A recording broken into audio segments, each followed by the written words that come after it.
Chapter जो हम लोग शुरू कर रहे हैं ना, वो है आपके पास केमिकल काइनेटिक्स, ठीक है ना, केमिकल काइनेटिक्स। अब ये जो केमिकल काइनेटिक्स चैप्टर है, ये अगर हम अकॉर्डिंग टू बोर्ड देखेंगे तो हमारे बोर्ड के हिसाब से ये 7 नंबर का चैप्टर है, ठीक है ना। तो अकॉर्डिंग टू बोर्ड हमारे पास बोर्ड के हिसाब से ये 7 नंबर का चैप्टर है। तो इसमें मेन बात ये है कि केमिकल काइनेटिक्स पढ़ना भी पड़ता है, ठीक है ना, क्योंकि मेन चीज़ क्या आती है कि आपको जब तक ये नहीं पता होगा कि आप वो चैप्टर पढ़ क्यों रहे हो, आपको कभी मज़ा नहीं आने वाला। तो देखो होता ये है, 2 मिनट के लिए अगर मैं इस केमिकल काइनेटिक्स शब्द को हटा दूँ, ठीक है, और लेके आता हूँ एक बेसिक पॉइंट। बेसिक पॉइंट वो कहता है कि क्लास 11th पे चलते हैं आपके पास। 11th में जो कि आपके पास चैप्टर नंबर 6, क्योंकि चैप्टर नंबर 5 था स्टेट्स ऑफ मैटर, तो चैप्टर नंबर 6 जो कि आपका था थर्मोडायनेमिक्स, ठीक है। तो हमारे पास क्या हुआ, थर्मोडायनेमिक्स। तो थर्मोडायनेमिक्स में उसने क्या बोला कि हम लोग पढ़ने जा रहे हैं chemical kinetics and we are talking about thermodynamics. ये क्या बात है, कोई दुख है क्या इसका? उसने कहा दुख है, बहुत बहुत बहुत ज़रूरी बात है जो आपको समझ में आनी चाहिए कि थर्मोडायनेमिक्स यहाँ पे क्यों लाया जा रहा है। तो उसने बोला अगर आप थर्मोडायनेमिक्स की बात करो, थर्मोडायनेमिक्स बेसिकली पढ़ा था क्या था हमें? थर्मोडायनेमिक्स हमें पढ़ा था डेल्टा जी के बारे में। Delta G which is commonly known as गिव्स फ्री एनर्जी। आप लोग गिव्स फ्री एनर्जी के बारे में पढ़ते थे, इसको हम लोग बोलते हैं डेल्टा जी। अब ये डेल्टा जी क्या बताता है? ये डेल्टा जी हमें बताता था whether the reaction is spontaneous और नॉन स्पॉन्टेनियस, कि हमारी जो रिएक्शन है वो स्पॉन्टेनियस है या फिर नॉन स्पॉन्टेनियस है। अब ये स्पॉन्टेनियस नॉन स्पॉन्टेनियस अभी हम इलेक्ट्रोकेमिस्ट्री में पढ़ के आए थे। स्पॉन्टेनियस का मतलब जो अपने आप हो जाए, और नॉन स्पॉन्टेनियस मतलब इसको करवाना पड़े। तो इसका मतलब स्पॉन्टेनियस मतलब वो रिएक्शन जो अपने आप से हो सकती है, मतलब हल्का सा इनिशिएट तो करना पड़ता है कि मतलब शुरुआत करनी पड़ेगी, पर उसके बाद वो अपने आप हो जाएगी। वहीं पे नॉन स्पॉन्टेनियस को गवर्न करना पड़ता है, उस पर काम करना पड़ता है। तो इसको क्या करते हैं, इसको करवाया जाता है, इसको करवाया जाता है। आई बात समझ में या नहीं आई? तो हमें थर्मोडायनेमिक्स क्या बताती थी?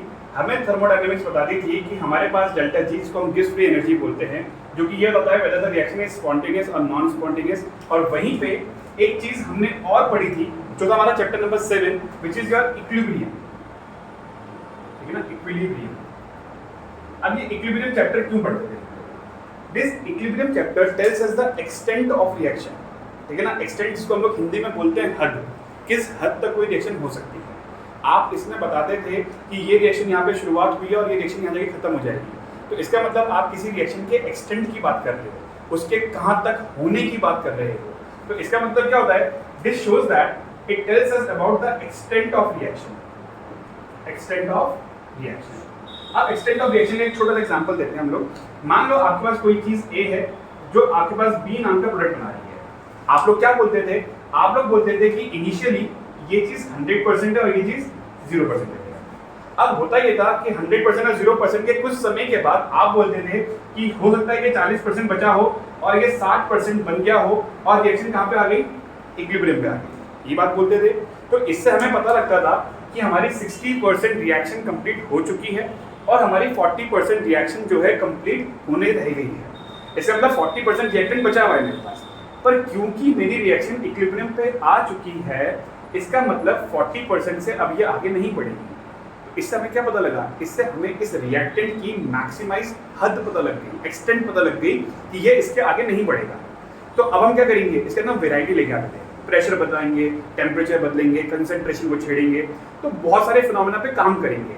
पर हमें फिलहाल वो चीज़ नहीं सीखनी क्योंकि हम पढ़ चुके हैं। हमें फिलहाल क्या देखना था? हमें फिलहाल ये देखना था कि इक्विलिब्रियम ने बताया रिएक्शन का एक्सटेंट किस हद तक होगी, थर्मोडायनेमिक्स ने बताया कि वो अपने आप होगी या कराई जाएगी। तो अगर आप दोनों बातों को ध्यान से देखो, दोनों के दोनों टॉपिक ने एक चीज के ऊपर कभी बात नहीं करी, और वो चीज थी टाइम। ना ही थर्मोडायनेमिक्स ने और ना ही आपके इक्विलिब्रियम ने समय को लेके कभी बात नहीं करी। समय को लेके बात नहीं करी मतलब कभी भी थर्मोडायनेमिक्स ने ये नहीं बताया कि अगर कोई रिएक्शन अपने आप हो रही है तो कितने समय पर होगी, अगर करवाई जा रही है तो कितने समय तक करवाई जाएगी, अगर ये रिएक्शन इक्विलिब्रियम पे आई है तो कितने समय में आएगी, या कितने समय के बाद इक्विलिब्रियम डिस्टर्ब किया जा सकता है। इतनी सारी बातें कभी भी टाइम को लेके नहीं करी गई है। तो केमिकल काइनेटिक्स एक ऐसा चैप्टर है जो आपके पास किसी भी बदलाव को पढ़ाएगा तो समय के हिसाब से पढ़ाएगा। दैट मीन अगर वो किसी भी चेंज को पढ़ाएगा तो उस चेंज को विद रिस्पेक्ट टू टाइम पढ़ाएगा, मतलब समय के साथ कोई चीज कैसे बदल रही है उसकी पढ़ाई कराएगा। इसीलिए अगर आप टॉपिक का नाम लिखेंगे chemical kinetics, which means chemical, chemical का मतलब होता है केमिकल रिएक्शंस, ठीक है ना। जहाँ पे केमिकल का मतलब क्या है बच्चे, केमिकल का मतलब होता है केमिकल रिएक्शंस, ठीक है ना। एंड काइनेटिक्स का मतलब क्या होता है, मोशन या फिर मूवमेंट, मोशन या फिर मूवमेंट। अब किसका मूवमेंट, किसी केमिकल रिएक्शन का। तो केमिकल काइनेटिक्स किस बात को गवर्न करता है कि कब कोई रिएक्शन अपने फाइनल मोशन में आ गई है, कार्य में आ चुकी है, अपने काम में आ चुकी है, और जब वो अपने काम में आ चुकी होगी तो वो कितने समय में उस काम को निपटा रही है या कितने समय में उस काम को कर पा रही है, उस चीज के बारे में जो कंप्लीट इंफॉर्मेशन देगा, उस चैप्टर का नाम है हमारे केमिकल काइनेटिक्स। आई बात समझ में नहीं आई, कोई दिक्कत?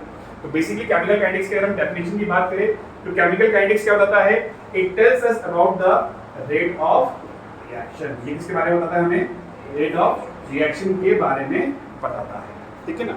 अब मेन बात ये है कि अगर मैं इसकी डेफिनेशन बताऊं तो इसकी डेफिनेशन क्या बनती है, इसकी डेफिनेशन बनेगी chemical kinetics tells us about the change in concentration with respect to time, और you can say that chemical kinetics talks about the rate of reaction whether the reaction is slow और fast और moderate. उसने बोला मतलब समझ नहीं आया, उसने समझाते हैं। इतनी बात समझ में आ गई, कोई दिक्कत है अंदर? नोट्स तुम लोगों को मैं भेज दूंगा वैसे, ठीक है ना।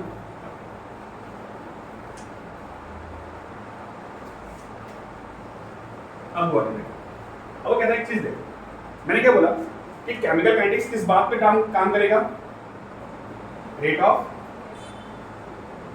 रिएक्शन पे काम करेगा। अब पहली बात तो ये है कि ये रेट ऑफ रिएक्शन होता क्या है।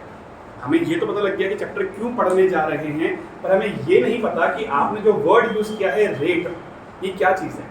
क्या ये वही रेट है जो मार्केट में हमें सुनने को मिलता है पैसे वाला? तो अब इन दोनों में डिफरेंस समझना, ठीक है ना। बहुत अच्छा एग्जांपल बता रहा हूँ, इस एग्जांपल को लेके आप लोगों को रेट वाला शब्द जो है बहुत अच्छे से समझ में आ जाएगा और याद करने का तरीका बहुत आसान है। जैसे कि उसने देखो रेट का मतलब एक सिंपल सी बात करो, जैसे कि आपके पास जो सब्जी और वाला मार्केट होता है जहाँ पे सब्जी वगैरह लेने जाते हो आप लोग क्या देखोगे, अगर आप सब्जी लेने सुबह के 10 बजे जाओगे, ठीक है ना, तो हो सकता है जैसे आजकल टमाटर महंगे हो रहे हैं, ठीक है ना, तो आप जैसे सुबह सुबह जाओगे तो हो सकता है आपको टमाटर 120 रुपए केजी मिल जाए पर किलो, ठीक है ना। सुबह सुबह क्यों महंगे मिलेंगे, वो कहेगा भैया बिल्कुल ताजे ताजे टमाटर है, छाट के ले लो अपनी आप। तो इसका मतलब ये है सुबह सुबह जाने पे आपको बिल्कुल फाइन क्वालिटी की सब्जी मिलती है।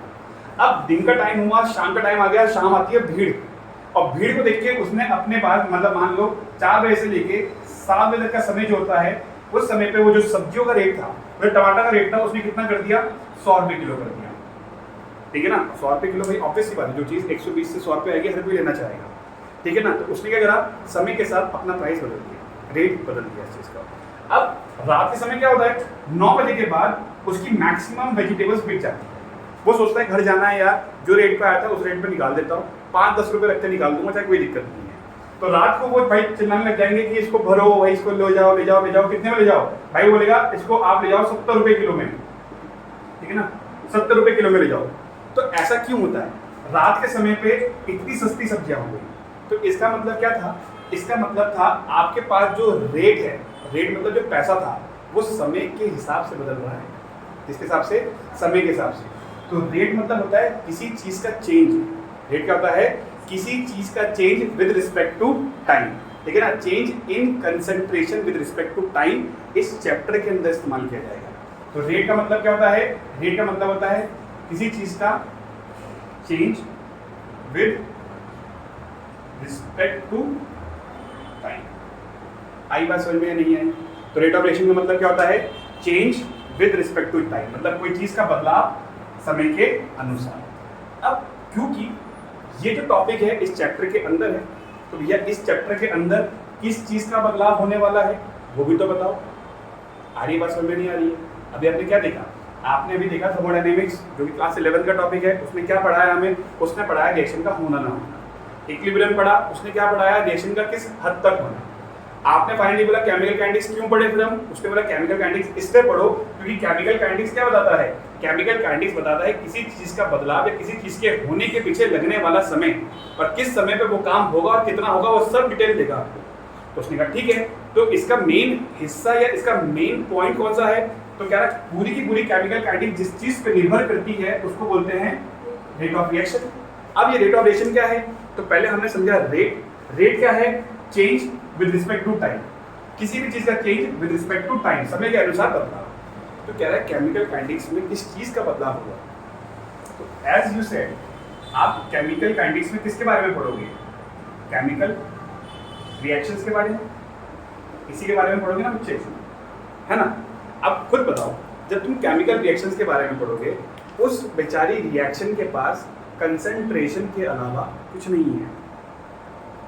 चैप्टर नंबर 1 सॉल्यूशन में ले देके हमने किसकी लड़ाई लड़ी, हम एक ही चीज के पीछे तो पढ़े थे, कंसंट्रेशन निकाल लेते हैं, मास परसेंटेज से, वॉल्यूम परसेंटेज से, मोलैरिटी हम कंसंट्रेशन निकाल रहे थे।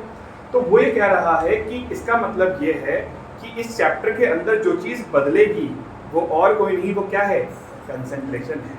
और किसके साथ बदलेगी, समय के साथ, टाइम के साथ। तो इसीलिए चैप्टर के हिसाब से डेफिनेशन क्या बनी, the change in concentration, the change in concentration with respect to time is called chemical kinetics. The change in concentration with respect to time is known as chemical kinetics. आगे बात समझ में आ रही है, कोई दिक्कत।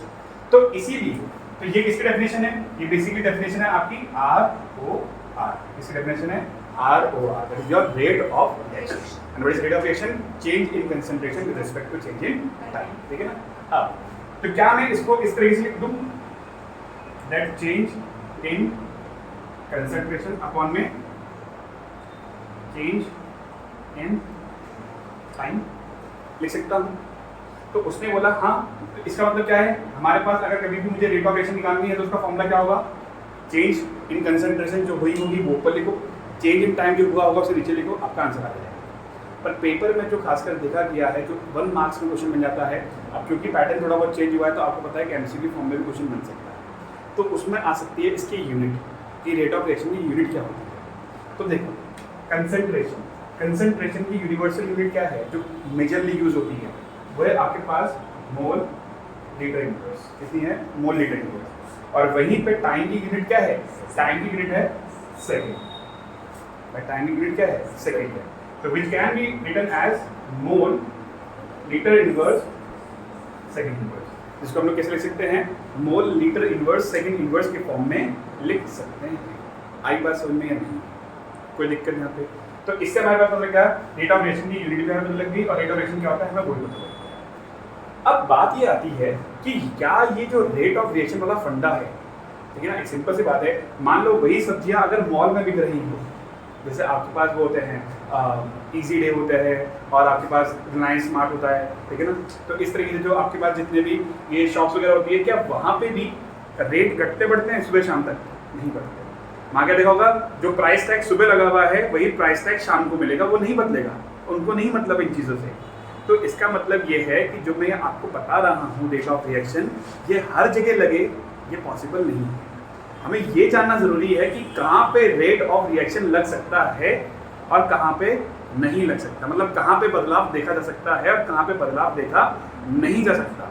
तो उसने बोला देखो, एक रिएक्शन आपके पास बहुत ज़्यादा कैसी होती है, फास्ट होती है, ठीक है ना। एक रिएक्शन आपके पास क्या होती है, बहुत फास्ट होती है। एग्जाम्पल के तौर पे आपके पास क्या है, सिल्वर नाइट्रेट AgNO3, ठीक है। आपने उसकी रिएक्शन किससे करा दी, NaCl से, दैट इज सोडियम क्लोराइड से। अब हुआ ये, क्योंकि ये एक आयनिक रिएक्शन है, आयनिक मतलब सोडियम प्लस है Cl माइनस है, Ag भी प्लस है NO3 भी माइनस है।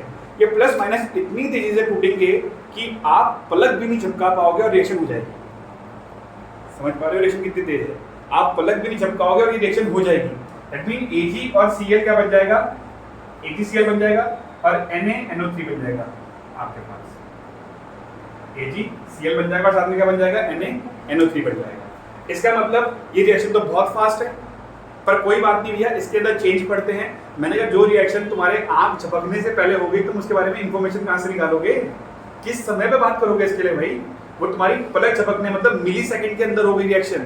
तो change in time millisecond में निकाल के थोड़ी ना रिएक्शन हो सकती है। तो इसका मतलब जो भी रिएक्शन नेचर में बहुत फास्ट होगी, हम उसका कभी भी रेट ऑफ रिएक्शन नहीं निकालेंगे। और अगर उसका रेट ऑफ रिएक्शन नहीं निकलेगा दैट मीन उसके लिए कोई केमिकल काइनेटिक्स नहीं पड़ी जाएगी। समझ में आई बात? उसके बाद ठीक है, तो दूसरी रिएक्शन के बारे में पढ़ाओ हमें, जिसके बारे में हम नहीं पढ़ सकते, वो कौन सी हो सकती है? वो है आपके पास वेरी स्लो रिएक्शंस। कौन सी रिएक्शंस है हमारी? बहुत ज़्यादा स्लो रिएक्शन। तो हमने कहा बहुत ज़्यादा स्लो रिएक्शन का मतलब क्या हो गया? ऐसी कौन सी रिएक्शन है जो बहुत ज़्यादा स्लो है? तो कह रहा है बहुत ज़्यादा जो स्लो रिएक्शंस है वो और कोई नहीं, इतना बढ़िया एग्जांपल आप पढ़ के आए हो इलेक्ट्रोकेमिस्ट्री के अंदर, that is your corrosion. Corrosion क्या है? ये कोई ऐसा प्रोसेस थोड़ी ना है कि आज सुबह शुरू हुआ शाम को मिल जाएगा, इसको सालों लग जाते हैं।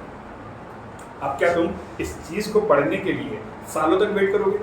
क्या सालों तक वेट करोगे कि इसका कंसंट्रेशन अब बदला है, पर मुझे तो 1.5 साल हो गए बदलते बदलते, अब मैं निकालूंगा इसका? नहीं। वो कहता है जब बहुत स्लो रिएक्शन होती है उनकी भी केमिकल काइनेटिक्स नहीं पढ़ी जाती, मतलब रेट ऑफ रिएक्शन नहीं पढ़ा जाता। रिएक्शन बहुत फास्ट होती है उनके लिए भी केमिकल काइनेटिक्स नहीं पढ़ा जाता। केमिकल काइनेटिक्स खासकर किन रिएक्शन से पढ़ा जाता है? जो नेचर में कैसी होती है? मॉडरेट होती है। कैसी होती है?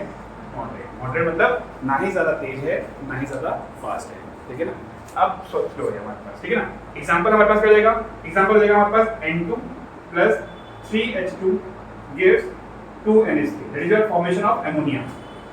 ठीक है, क्या हमारे पास? Formation of ammonia.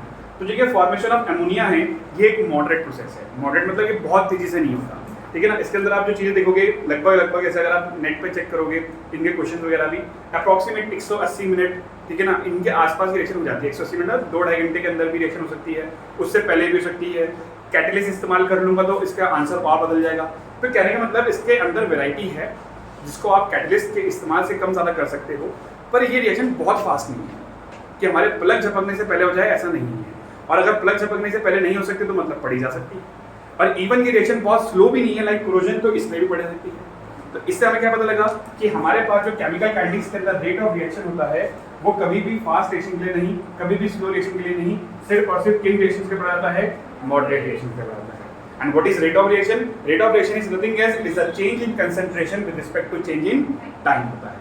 यूनिट क्या होती है रेट ऑफ रिएक्शन की? मोल लीटर इनवर्स सेकंड इनवर्स, जो कि एक ऐसा यूनिट है हमारे पास, क्योंकि सेकंड क्या है आपके पास? टाइम के ऐसा यूनिट है। हो सकता है क्वेश्चन मिनट में आ जाए, हो सकता है क्वेश्चन आवर्स में आ जाए, उससे कोई दिक्कत नहीं है। आप जिस वैल्यू को पुट करोगे वो आपकी यूनिट बन जाएगी, पर मेजरली आपके पास जो आंसर है, जो क्वेश्चन है वो सेकंड्स में आते हैं। आगे जाके जब आप प्रैक्टिस करोगे आपको एनसीईआरटी में मोस्ट ऑफ द क्वेश्चन जो है मिनट के ऊपर मिलेंगे, तो उससे हमें कोई फर्क नहीं पड़ता। अगर मिनट में क्वेश्चन आ जाएगा तो यूनिट बन जाएगी mole litre inverse minute inverse. आई बात समझ में नहीं है? कोई दिक्कत नहीं है? तो हमने क्या देखा? हमारे पास पहली बात हमने केमिकल काइनेटिक्स के बारे में समझा कि केमिकल काइनेटिक्स पढ़ क्यों रहे हैं। केमिकल काइनेटिक्स क्यों पढ़ा जाता है? क्योंकि हमारे पास देखा ये गया कि थर्मोडायनेमिक्स जो कि क्लास 11 में पढ़ के आए थे, तो वो रिएक्शन के होने ना होने पे बात कर रहा था। इक्विलिब्रियम जिसको हम पढ़ के आए थे वो रिएक्शन के एक्सटेंट पे बात कर रहा था, पर किसी ने किसी रिएक्शन के बदलाव के बारे में बात नहीं करी, वो भी समय के हिसाब से विद रिस्पेक्ट टू टाइम। उस चीज़ के बारे में बात करने के लिए जो चैप्टर आया वो है केमिकल काइनेटिक्स, जो हमारे क्लास 12 में दिया गया है। 7 नंबर का बोर्ड में इस बार आ रहा है। अब क्योंकि ये हमारे पास आ रहा था पेपर में, तो हमने बोला इसके बारे में पढ़ते हैं। तो हमें पता लगा कि केमिकल काइनेटिक्स का जो मेन बेस है, जिसमें पूरा केमिकल काइनेटिक्स बात कर रहा है, वो है रेट ऑफ रिएक्शन, कि मैं चीज़ों का रेट निकालूंगा, उसके रिस्पेक्ट में आपको पढ़ाऊंगा। And what is that rate of reaction? That is change in concentration with respect to change in time. Unit क्या है? Mole litre inverse second inverse. But क्या ये रेट ऑफ रिएक्शन हर किसी के लिए एप्लीकेबल है? नहीं। अगर रिएक्शन बहुत ज़्यादा फास्ट है, we can not study rate of reaction for that. पर अगर रिएक्शन बहुत ज़्यादा स्लो है, वहाँ पे भी ये एप्लीकेबल नहीं है। But if the reaction is moderate, then we can study rate of reaction for that type of reactions. For example, the formation of ammonia, जो कि बहुत ज़्यादा स्लो और बहुत ज़्यादा फास्ट प्रोसेस नहीं है। कोई दिक्कत? आगे बात समझिए। अब चलते हैं थोड़ा सा आगे, रेट ऑफ रिएक्शन को और अच्छे से डिफाइन करते हैं और अच्छे से समझते हैं। इसके लिए रिएक्टेंट के लिए और प्रोडक्ट के लिए, ठीक है ना? यहाँ पे रिएक्टेंट और प्रोडक्ट्स जो है बहुत इंपॉर्टेंट रोल प्ले करते हैं हमारे साथ। अब होता क्या है यहाँ पे? उन्होंने बोला कि ठीक है, आप रेट ऑफ रिएक्शन निकालोगे, ठीक है ना? किन रिएक्शन का निकालोगे? जिनकी स्पीड मॉडरेट होगी। तो ठीक है, मान लेते हैं एक रिएक्शन है, आर नाम का रिएक्टेंट है, जो कि पी नाम का क्या बना रहा है? प्रोडक्ट बना रहा है, ठीक है ना? अब हुआ ये कि मान लेते हैं कि इनिशियल टाइम पे आपकी रिएक्शन कितनी थी? 100% थी। जब टाइम कितना था हमारे पास? 0 था। तो ऑब्वियसली बात है प्रोडक्ट कितना आ जाएगा हमारे पास? 0 है। एक एग्जांपल मान लेते हैं इसके लिए, जैसे कि मान लो आप लोग क्या खा रहे हो? मोमोज खा रहे हो, ठीक है ना? आपने मोमोज ऑर्डर करे, दुकान पे गए, आपके मोमोज ऑर्डर करते ही कितने मोमोज आपके प्लेट में आते हैं? यूजुअली 8 पीस आते हैं। कहीं भी अच्छे से अच्छी दुकान में चल जाओ, नॉर्मल दुकान में चल जाओ, हर कोई 8 पीस तो सर्व करता ही है।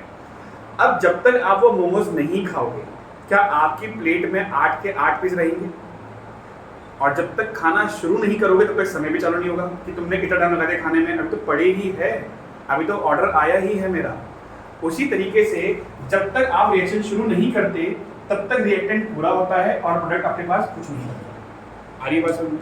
अब आपने क्या करा, एक समय के बाद मान लेते हैं 2 सेकंड के बाद ये रिएक्शन 90% बच गई और ये 10% हो गई। वही वाली बात हो सकता है 1 मिनट के बाद जब आपके वो प्लेट में मोमोज ठंडे हो गए, आपने 1 पीस खा लिया, तो 1 पीस खाते ही आपकी प्लेट में कितने बचेंगे? 7 पीस। कितने बचेंगे भाई? 7 पीस। और आपके पास पेट में कितने पीस चले गए? 1 पीस, जो कि प्रोडक्ट बन चुका है इस टाइम पे, भाई आपका खाना हो गया ना वो, तो वो 1 पीस चला गया पेट में। उसी तरीके से टाइम बीतता जाएगा। मान लो 3 सेकंड के बाद ये 70% बच गया, ये 30% बच गया। मान लो 5 सेकंड के बाद ये आपके पास 50% बच गया, ये भी 50% हो गया। मान लेते हैं कि 10 सेकंड्स के बाद ये 20% रह गया, ये 80% हो गया। और लास्ट में मान लेते हैं 15 सेकंड्स के बाद ये आपका 0% रह गया और ये आपका 100% खत्म हो गया। वैसे अकॉर्डिंग टू साइंस कोई भी रिएक्शन 100% नहीं हो सकती। ये हमने कहाँ पढ़ा था? थर्मोडायनेमिक्स में। क्योंकि हो सकता है कि कुछ रिएक्शन का हिस्सा एनर्जी लेने में या एनर्जी देने में कंज्यूम हो जाए, ठीक है ना। पर क्योंकि एक हाइपोथेटिकल एग्जांपल हम समझ रहे हैं, यहाँ से हमें एक बात समझने को मिलेगी, इसलिए हम इसको 100% मान लेते हैं। अब वही वाला एग्जांपल, आपके प्लेट में अगर मोमोज पड़े हैं, आपने 1 पीस खाया तो 7 पीस बचा, आपने 2 मिनट बाद 1 पीस और खाया तो वहाँ पे 6 पीस बचे। अब आपने देखा कि प्लेट ठंडी हो गई है, फटाफट खा लेते हैं, लेट हो रहा है, तो आप क्या करोगे? फटाफट से लास्ट के 1 मिनट में आपने बाकी 6 पीस भी खा लिए, तो एक समय के बाद आपकी प्लेट खाली हो गई और आपका पेट भर गया। यही तो काम हुआ है। एक समय के बाद प्लेट खाली हो गई और एक समय के बाद पेट भर चुका है, हमारा स्टमक भर चुका है, हमारा खाना हो चुका है पूरा। आई बात समझ में नहीं है? तो इससे हमें क्या पता लगा? इससे हमें ये पता लगा, क्योंकि केमिकल काइनेटिक्स टाइम को लेकर बात कर रही है, तो वो ये कह रहा है कि एक चीज देखो, जैसे जैसे आपका टाइम बदल रहा है, जैसे जैसे आपका टाइम बदल रहा है, आपका रिएक्टेंट धीरे धीरे क्या कर रहा है? घट रहा है। और जैसे जैसे समय बदल रहा है, आपका प्रोडक्ट बढ़ रहा है। आ रही बात समझ में नहीं आ रही है? ठीक है ना, नीचे पढ़ेंगे ना भाई, समय के हिसाब से तो नीचे आओगे ना, उल्टा जा नहीं सकते समय को लेके, समय तो नीचे की तरफ बढ़ रहा है हमारा। तो जब हमारा टाइम बढ़ा, तो टाइम बढ़ते हुए हमारे पास क्या हुआ? रिएक्टेंट घटा है, और टाइम के बढ़ने पे प्रोडक्ट बढ़ा है। आई बात समझ? तभी मैंने इंक्रीज और डिक्रीज लिखा है, क्योंकि हमारा टाइम नीचे बढ़ रहा है, टाइम इज इंक्रीजिंग डाउनवर्ड्स, ठीक है। तो वही वाली बात कि समय के हिसाब से प्लेट से मोमोज कम हो रहे हैं और समय के हिसाब से पेट में मोमोज बढ़ रहे हैं। आई बात समझ में? कोई दिक्कत? तो हमने बोला इसका मतलब यह है कि अगर हम लोग बात करेंगे कभी भी रिएक्टेंट के, ठीक है ना, अगर हम बात करेंगे रिएक्टेंट के रेट ऑफ रिएक्शन के बारे में, तो इससे हमें पता लगेगा the concentration of reactant decreases, the concentration of reactant decreases with respect to time, with respect to time, ठीक है ना। अब देखो बदल रही है धीरे धीरे, देखो पढ़ाई कितनी फाइन हो रही है। अभी तक हम बदलाव के बारे में बात कर रहे थे, पर अब हमें बदलाव भी पता है कि वो कैसा बदलाव है, कम वाला या ज्यादा वाला। तो उसने क्या बोला कि आपकी कंसंट्रेशन जो है रिएक्टेंट की, वो क्या हुई है? घटी है, मतलब बदली है। किसके हिसाब से? समय के हिसाब से। तो अगर मैं यहाँ पे रिएक्टेंट का ग्राफ बनाऊं, तो उसने बोला ठीक है, एक बार ग्राफ बना के देखते हैं। ग्राफ क्या है? ये है आपके पास यहाँ पे आपकी कंसंट्रेशन, और ये है यहाँ पे आपके पास आपका समय, ठीक है, कोई दिक्कत? अब जब मेरे पास टाइम 0 था, तो मेरे पास मान लेते हैं रिएक्टेंट यहाँ बैठा हुआ है, मतलब reactant is having full concentration, अपने टॉप लेवल पे है, कह रहा मेरे पास टाइम सब कुछ है।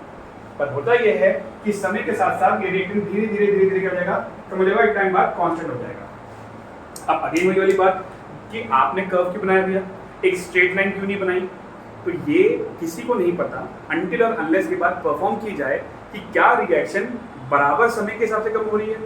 कहने का मतलब, क्या तुम घड़ी में देख के मोमोज खा रहे हो, अच्छा 30 सेकंड हो गए 1 पीस खा लो, अच्छा 30 सेकंड हो गए 1 पीस और खा लो, ऐसा तो नहीं है ना। आप समय को एंजॉय करके खाओगे।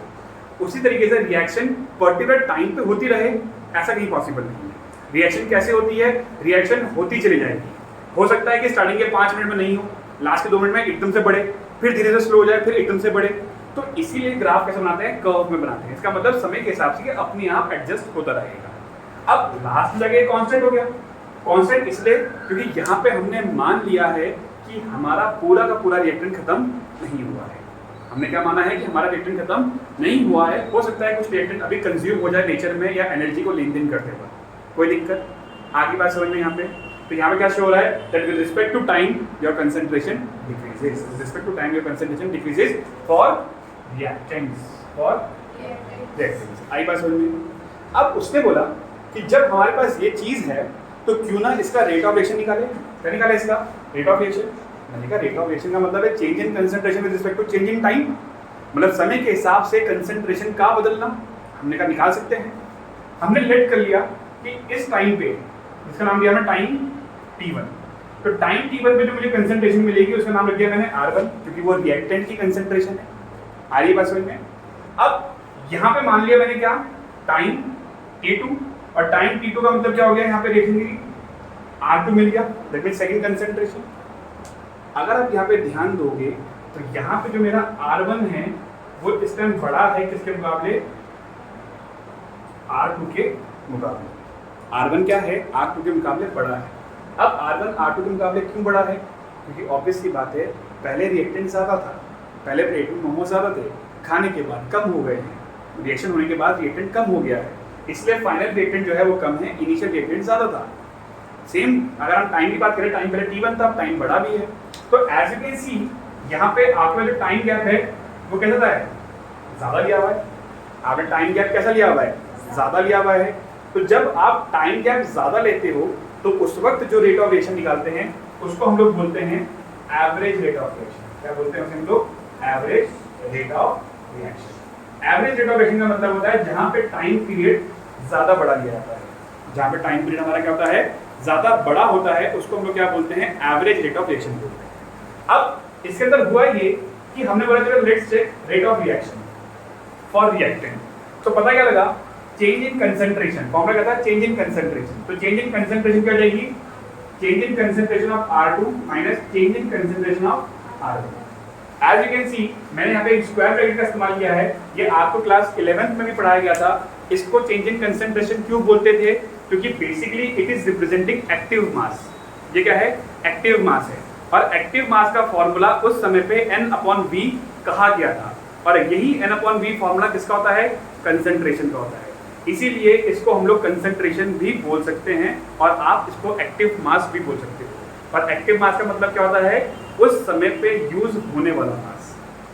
भाई तुम्हारी जेब में 500 रुपये पड़े हैं, ठीक है, मैंने कहा समोसे खिला दो, तुमने बोला भैया सिर्फ 100 रुपये ही खर्च कर सकते हैं, बाकी 400 रुपये घर पे देने हैं, ठीक है ना। हमने बोला 100 रुपये क्यों, तुमने बोला घर वालों ने 100 रुपये पेट्रोल डलाने के लिए दिए हैं, मैं 90 का पेट्रोल डला दूंगा, आप 10 रुपये का समोसा खा लो, सिंपल सी बात। तो वो जो 10 रुपये या वो जो 100 रुपये है वो क्या है, उस 500 रुपये में से एक्टिव मनी जो आप खर्च कर सकते हो। उसी तरीके से रिएक्टेंट तो कितना भी ले आओ पर काम में आएगा कितना, वो होता है हमारा एक्टिव मास। समझ में आई बात, इसको हम डिनोट करते हैं कंसंट्रेशन से।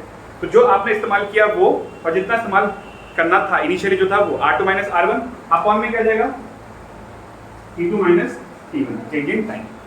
एज यू कैन सी आप पढ़ रहे हो एवरेज रेट ऑफ रिएक्शन, जिसमें आप खुद बोल रहे थे कि समय ज़्यादा है तो इसके बीच का जो गैप होगा रिएक्टेंट का वो भी ज़्यादा होगा कंसंट्रेशन का, इसीलिए they are denoted by delta, change in concentration of R upon में डेल्टा T। समझ में आई बात, डेल्टा मतलब बड़ा चीज, डेल्टा मतलब क्या हो गया, बड़ा चीज। अब खुद बताओ क्या मेरी R2 की वैल्यू R1 से बड़ी है या छोटी है, भाई R2 की वैल्यू R1 से छोटी है, इसका मतलब R1 जब मैं रखूंगा यहाँ पे तो आंसर नेगेटिव में आएगा। तो दैट्स व्हाई यहाँ पे क्या आता है आपके पास, एक माइनस साइन लगाना पड़ता है। क्या लगाना पड़ता है हमारे पास, minus sign, and this is the rate of reaction of reactant. आई बात समझ में या नहीं है।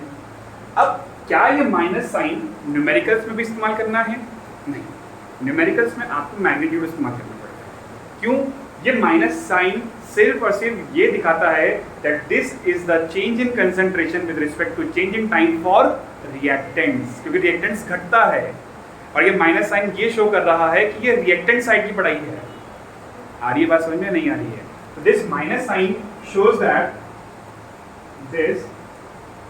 shows that the reactant, or you can say the concentration of reactant is decreasing.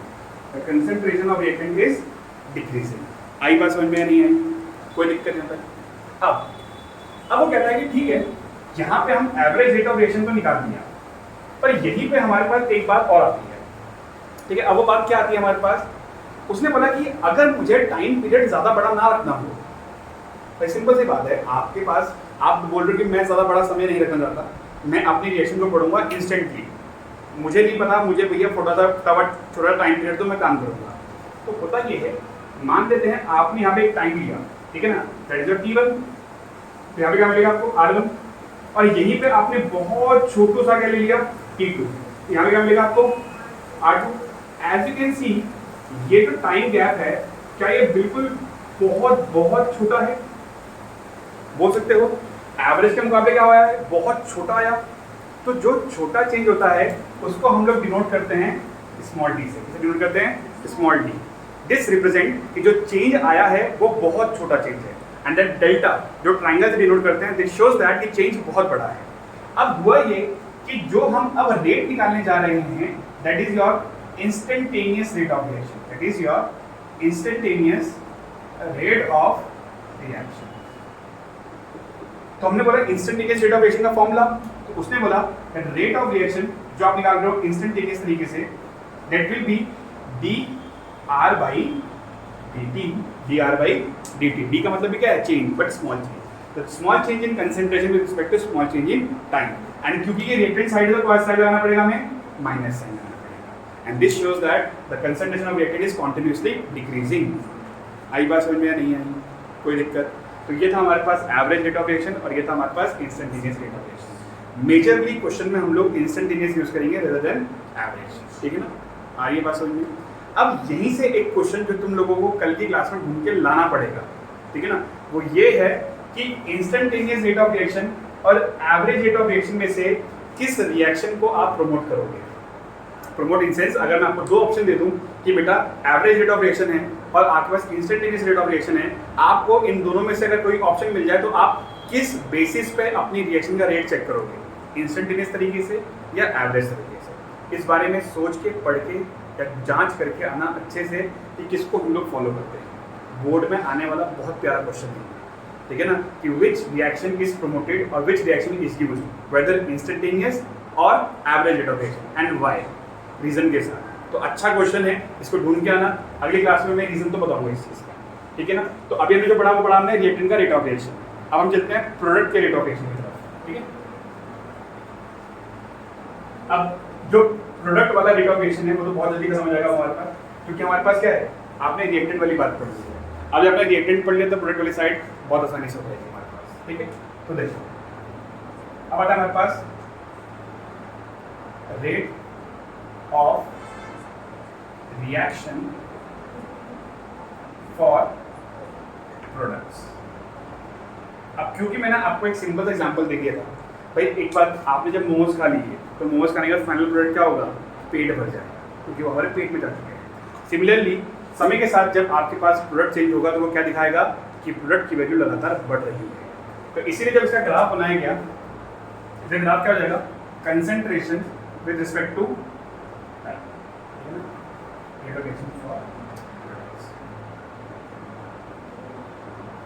अब देखो concentration with respect to time.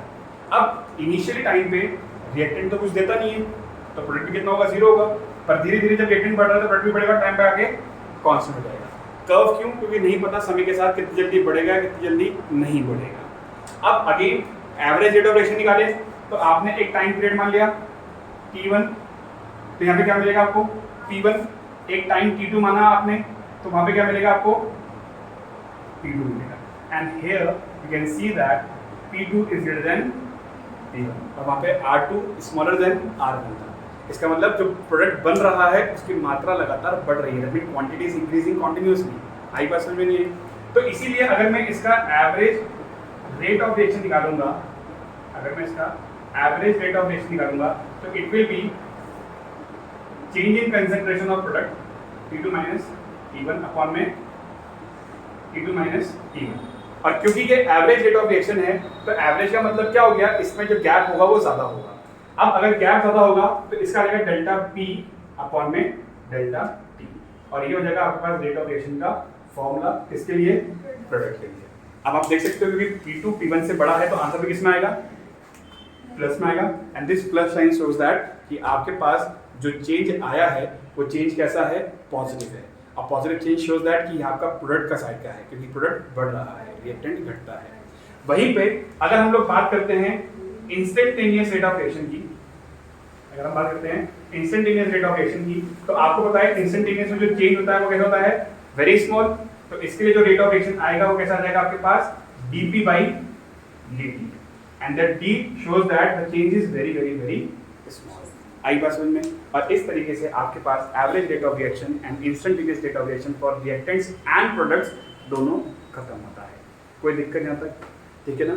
अब हम क्या करेंगे, जब नेक्स्ट क्लास में पढ़ेंगे तो नेक्स्ट क्लास में हम इसके आगे कंटिन्यू करेंगे कि किसको स्टोइशियोमेट्री के हिसाब से अरेंज कैसे करते हैं, कैसे रिएक्शन को कंपेयर करते हैं और कैसे इसके न्यूमेरिकल्स बनाने हैं जो हमारी एनसीईआरटी में दिए हुए हैं। एक फटाफट से रिवीजन कर लेते हैं जो हमने आज पढ़ा।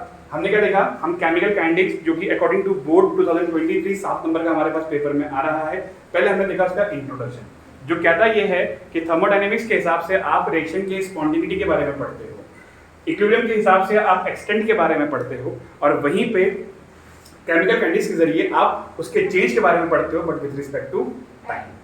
अगर देखा जाए केमिकल काइनेटिक्स की जो बेस है जिस पे केमिकल काइनेटिक्स पूरी बात करती है, वो पूरी बात है रेट ऑफ रिएक्शन पे, किसी चीज के रेट को लेके बात करती है। वरना केमिकल काइनेटिक्स का कोई चीज नहीं है जिससे वो सामने वाले के बारे में सपोर्ट कर पाए। अब रेट क्या होता है, rate is nothing else, it is a change with respect to time.